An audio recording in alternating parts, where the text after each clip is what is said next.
I'm Sam Dunning. This is Tuesday Teardown. Let's go.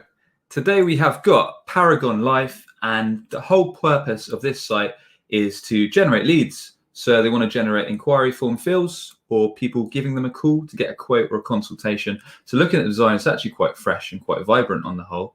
You've got a clear offering at the top banner explaining they offer insurance services. You've got a call to action here to get a quote, which is quite nice and links through to the form. One thing I would say straight away is the top menu. I probably recommend making that sticky so it's fixed even when you scroll on the desktop view. And if we have a look at the mobile view, we can make that fixed to the top too.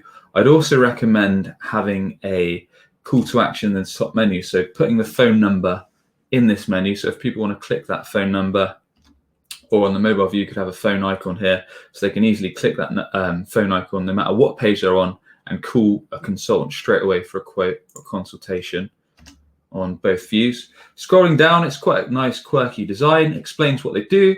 You've got some FAQs. We've got some social proof here, testimonials, brands they work with, and then they get a quote at the bottom. So let's jump to some information pages. So the information page is pretty much on the same template and they're all very text heavy. So I suggest breaking up this text with some imagery, some infographics, maybe some videos. Again, that's going to help with SEO side of things. Each footer's got the get a quote option, which is quite nice. I'd also probably have a call to action above the fold. So before you scroll, so a link to contact us or get a quote.